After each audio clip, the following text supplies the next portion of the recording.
आज एनएलआई प्रांगण में हमारा दूसरा दिन है, जिसमें आज हमें डॉक्टर जोगिंदर सिंह जी ने जो सेशन में सिखाया, सबसे पहले तो इनको बहुत बहुत धन्यवाद। कबड्डी और खो खो के बारे में हमें इतने अच्छे से, साथ ही सबके विशेष सहयोग और अनुरोध से स्पोर्ट्स मेडिसिन के बारे में भी हमें बताया। मैं सबका धन्यवाद देता हूँ। मेरा कोई बहुत बड़ा परिचय नहीं है। मेरा नाम बलवान सिंह है। मैं दिल्ली के टिकरी कला गांव का रहने वाला हूँ, जो कि दो चीजों से प्रसिद्ध है। अभी हाल ही में किसान आंदोलन हुआ था और उससे पहले हमारे देश के महान स्वतंत्रता सेनानी नेताजी सुभाष चंद्र बोस ने अपने जीवन का आखिरी भाषण भी मेरे गांव में ही दिया था। मेरे गांव को आजाद हिंद ग्राम से भी जाना जाता है। जब मैं 2 वर्ष का था तो मेरे पैर में, बाएं पैर में पोलियो हो गया था। तो बचपन में जो कमजोरी थी, उस कमजोरी को लेते फिर रहे थे, खेलते थे सिंपैथी के साथ हर जगह। अरे यार, इसके तो पैर में दिक्कत है, इसको कोई बात नहीं, छूट दे थोड़ी। लेकिन जब पैरा स्पोर्ट्स का पता चला कि पैरा स्पोर्ट्स है और उस कमजोरी को ताकत बनाने का मौका मिला, तो मैं बड़े गर्व के साथ आपको बताना चाहता हूं कि मैं सिर्फ 2 महीने के अंदर नेशनल और इंटरनेशनल दोनों में कई गोल्ड मेडल जीतने वाला एथलीट रहा, जिसमें 100-200 मीटर में मैंने 2004 बेंगलोर और उसी टाइम मई 2004 में बेल्जियम ब्रुसेल्स में 200 मीटर में गोल्ड और 100 मीटर में सिल्वर मेडल जीता। मैं देवेंद्र झांझड़िया, जो हमारे पैरा स्पोर्ट्स का भगवान है, हमें एक साथ खेलने का मौका मिला। लगभग 9 वर्षों तक लगभग सभी जगह हम एक साथ रूममेट रहे और बड़े प्यार से, और उनको देख के कुछ अच्छा करने का हमें हमेशा मौका मिला, सीखा। हम दोनों ने साथ ही 2006 के एशियन गेम में पार्टिसिपेट किया, जिसमें ये कहा गया था किसी के द्वारा कि मेडल तो 2 ही 4 आएंगे, बाकी तो सब बारात जा रही है। लेकिन जब देवेंद्र झाझड़िया ने अपना एशियन गेम रिकॉर्ड खुद का ब्रेक किया, तो मुझे भी ये था, यार कुछ हम कहां से कम है, हम भी कुछ करेंगे।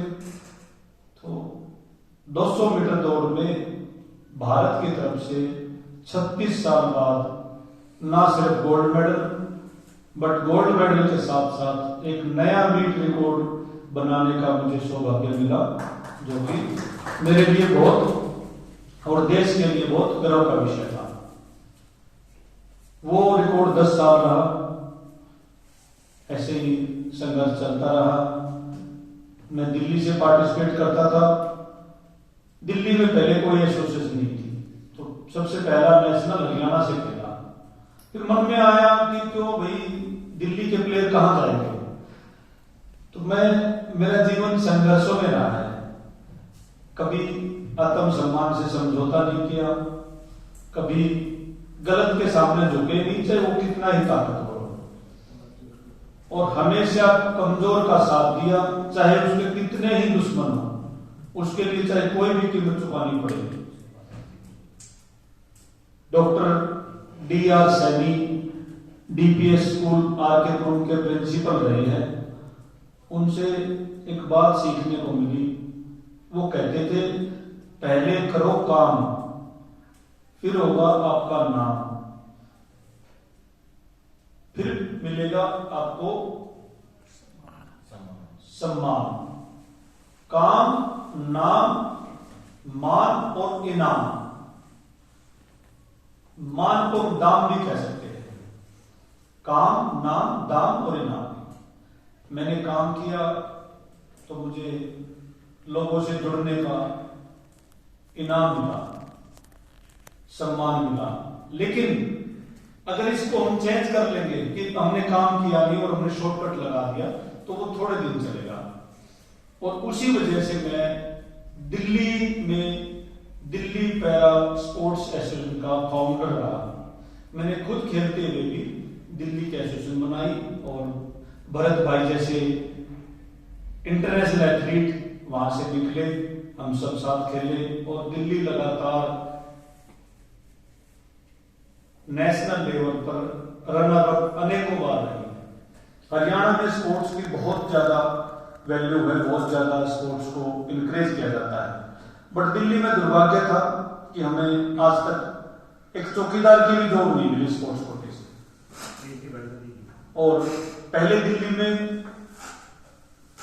एशियन गेम्स मेडल आने पर मुझे 1 लाख रुपए दिया था और सुशील पहलवान को उसी मेडल पर या किसी भी सामान्य प्लेयर को 10 लाख रुपए थे। तो मैंने इसका विरोध किया, क्योंकि हमारा मेडल बाहर विदेशों में वही सम्मान मिलता है, बट मेडल के साथ साथ हम अपने देश में आने के बाद दिव्यांग हो जाते हैं। वो धुन पता नहीं कौन सी बजती है जिसमें हमें दिव्यांगता दिखती है। मैंने इस बात को उठाया तो 2006 में तो उन्होंने शीला दीक्षित सीएम थी, किसी तरह मुझे मना दिया, मैं अकेला ही एथलीट था। फिर 2010 में भी वही बात थी। मैंने आज तक अपना 2010 एशियन गेम का प्राइज नहीं लिया है। मैं दिल्ली हाई कोर्ट चला गया और दिल्ली हाई कोर्ट में मैंने सरकार के अगेंस्ट केस डाला कि जब हमें एशियन गेम्स के मान सम्मान अवार्ड सब बराबर दिया जाता है तो कैश इंसेंटिव क्यों नहीं दिया जा रहा। तो उसके लिए 2.5 साल केस लड़ा, नई पॉलिसी बनी, नई पॉलिसी 2013 से इंप्लीमेंट हो गई, बट मैं 2010 का मेडलिस्ट था। अब नहीं मिली तो पॉलिसी तो बन गई, सब अब करोड़पति है दिल्ली के खिलाड़ी, बड़ी बड़ी गाड़ियों में घूम रहे हैं। हमारा एक ही बात थी, लेंगे तो पूरा लेंगे, वरना अब वो केस सुप्रीम कोर्ट में चल रहा है। उसके बाद फिर संघर्ष स्टार्ट हो गया। मुझे 4-5 बार डिस्क की दिक्कत हुई, तो मैं एक समय ऐसा आया कि गेम छोड़ना पड़ेगा। फिर मैंने जो कोचिंग में प्रॉब्लम देखी थी, मैं सोचा जब मुझे कभी मौका मिला मैं कोच बना तो मैं वो परिस्थितियां अपने एथलीट को नहीं देखने दूंगा जो मैंने फील किया था। 2005 में मुझे याद है जब इंग्लैंड गया था, उस समय अपनी एक भैंस बेचनी पड़ी थी। तो जीवन में कष्ट आते रहते हैं। मेरे को संघर्ष ने बड़ा इनाम दिया है। ये कह सकता हूं कि मैंने मान सम्मान के साथ साथ उन बड़े बड़े लोगों का साथ और सहयोग मिला जो लोग सपने में भी सोचते तो ये कहते कि यार वो आज मुझे सपने में आया, उनके साथ मैं हकीकत में बैठता था। तो मैंने हमारे एक सर है उनसे रिक्वेस्ट की, सर मैं भी NIS करना चाहता हूँ। तो पटियाला में NIS का अपना हेडक्वार्टर है और एशिया का सबसे बड़ा स्पोर्ट्स इंस्टीट्यूट है। मैं वहां गया, मैंने किसी के माध्यम से रिक्वेस्ट की थी।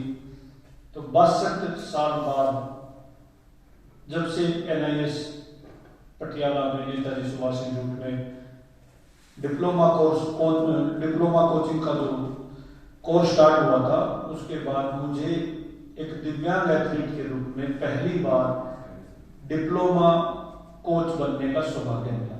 उसके बाद वहां रास्ते खुल गए और उसी डिप्लोमा कोच बनने के बाद मैंने पहला भारत का MOU साइन किया, जिसमें मिनिस्ट्री ऑफ केमिकल फर्टिलाइजर से दिल्ली के 15 ऐसे बच्चे जो झुग्गी झोपड़ियों में रहते थे उनको निकाल के उनको ट्रेनिंग, रहना, खाना पूरा मिनिस्ट्री ऑफ केमिकल फर्टिलाइजर से स्पॉन्सर कराया। वो देश का पहला MOU था।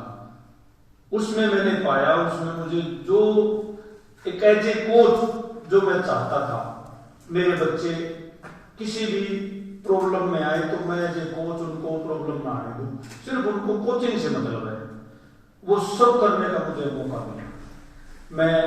मुझे याद है मुझे अपने बच्चे जर्मनी भेजने थे तो मैंने अपना ATM कार्ड दे दिया था और मुझे वो भी दिन याद है जब बच्चों की ट्रेनिंग की प्रॉब्लम आई तो मैंने गवर्नमेंट जॉब से रिजाइन कर दिया। मैं अमृतसर में जॉब कर रहा था, मिनिस्ट्री ऑफ केमिकल का एक PSU है, central institute and plastic engineering and technology, CIPET बोलते हैं जिसको। तो मैंने जॉब छोड़ के कि इन बच्चों का करियर खराब हो जाएगा। फिर गांधीनगर में एशियन गेम में कुछ बच्चे सेलेक्ट हुए। हर जगह क्रिटिसाइज करते हैं लोग, जरूरी नहीं है सच्चाई के रास्ते को सब पसंद करें। बहुत सारे लोग ऐसे भी हैं जो ये सोचते हैं कि ये आदमी हमारे सिस्टम को बिगाड़ देगा, मतलब हमने जो चैनल चलाया है उसमें ये ब्रेक कर सकता है, तो उसको ज्यादातर दूर रखते हैं। तो मैंने गांधीनगर में बाहर कमरा लेकर उन बच्चों को तैयारी करने के लिए मैं 15-20 दिन भी लगा के आया, और वो बच्चे मेडल भी जीत के लाए। बाद में फिर संघर्ष चलता ही रहा, और उस संघर्ष के परिणाम से, उस बच्चों की दुआओं से मुझे नवोदय में नौकरी करने का मौका मिला। और एक मेरे साथ बहुत अच्छा प्लस पॉइंट रहा, मैंने जहां भी नौकरी के लिए टेस्ट तो मैं खुद से ही दूंगा, बट इंटरव्यू जब भी दिया तो पता नहीं ऊपर वाले ने कोई ना कोई जानने वाला भेजा, और मुझे जो मेरा बेसिक जो स्पोर्ट्स में इंटरव्यू लिया जाता वो लिया ही नहीं गया। मतलब एक फेस वैल्यू से ही मुझे पता नहीं क्यों उन्होंने इतनी वो दिखाई कि मुझे अपने PETs कैटेगरी में 2021 वाली भर्ती में सेकंड टॉप मेरा इंटरव्यू हुआ था। मुझे 200 में से 196 नंबर मिले, और जो 5 लोग मेरा इंटरव्यू लेने में बैठे हुए थे, अपने नवोदय विद्यालय समिति के अधिकारी को छोड़कर बाकी 4, 2 IGI कॉलेज से कोच थे और 2 स्पोर्ट्स अथॉरिटी ऑफ इंडिया से। जैसे उन्होंने मुझे देखा, मुझे वो पल याद है भरत भाई कि मुझे यार 2 मिनट बिठाया उन्होंने, अरे बलवान तुम वो फलाना कोच कहाँ है, ये कहाँ है, वो कहाँ है, सिर्फ ये बातें पूछी। और मुझे लगा कि हाँ मैंने कुछ किया है, मैंने कुछ पाया है। जब उन्होंने अपने नवोदय विद्यालय समिति के अधिकारियों को कहा कि हम तो इससे कुछ पूछने के लिए उसमें नहीं है स्थिति में, आपको कुछ पूछना हो तो पूछो। सिफारिश एक अलग बात है, सम्मान अलग बात है। तो वो सम्मान हर समय आपको मिलेगा, बशर्ते हमने समय पर कोई काम किया है, ईमानदारी से, संघर्ष से, पसीना बहाया है, उसमें सफलता हासिल की है, तो एक न एक दिन उसका रिजल्ट हमें जरूर मिलता है। और आज उसी का परिणाम है। मैं आप सबका छोटा भाई, छोटा साथी के रूप में, और अभी विजय सर मजाक कर रहे थे, तो वो मजाक ठीक है, बट हमने नवोदय विद्यालय समिति में भी अपने मान सम्मान को बरकरार रखा है। और जहां भी कहीं ऐसी बात आती है तो हम अपनी बात आज भी निर्भीकता से रखते हैं, और सच्चाई के लिए लड़ने का, बोलने का वादा रखते हैं, और उसमें यहां भी हमें सफलता मिली रही है आप सबके सहयोग से, और आगे भी उम्मीद है आप सबका साथ सहयोग ऐसे ही मिलता रहेगा। और मैं बड़ा गौरवान्वित महसूस करता हूँ कि हमारे इतने सीनियर साथी, और मैं पहली बार इतना एंजॉय कर रहा हूँ, क्योंकि पिछले इंडक्शन कोर्स में मैं सबसे सीनियर था तो मैं कोई भी एंजॉयमेंट नहीं कर पाता था। भरत भाई और ये सब पूरी टीम ये मजे लेती थी, मेरा इनको देखने का होता कि कोई गलती ना करे, संभालो। अब इस ओरिएंटेशन कोर्स में मैं एंजॉय कर रहा हूँ, क्योंकि मुझे संभालने वाले बहुत सारे हैं। मैं आप सबके साथ, आपके बीच में रहकर बहुत खुश हूँ, और मैं चाहता हूँ जीवन में इंसान से मिलता है, कुआं से नहीं मिलता। ये सफर पता नहीं कितने दिन का है, कोई कहाँ चला जाए, कोई कहीं चला जाए, लेकिन मेरे साथ एक खुशी की बात और एक गर्व की बात यह कि जो मुझे 2003 में भी मुझसे जुड़ा था स्पोर्ट्स में, उनका मैं आज भी चाहता हूँ, उनसे आज भी जुड़ा हुआ हूँ। और आपसे भी वादा करता हूं मैं कभी भी आप सबके प्यार को नहीं भूलूंगा, हमेशा आपके प्यार को, आपके दुलार को, आपके मार्गदर्शन को पूरा सम्मान दूंगा, चाहे मैं कहीं भी किसी भी पद पर हूं। आखिर में आपका पुनः धन्यवाद। जय हिंद, जय भारत।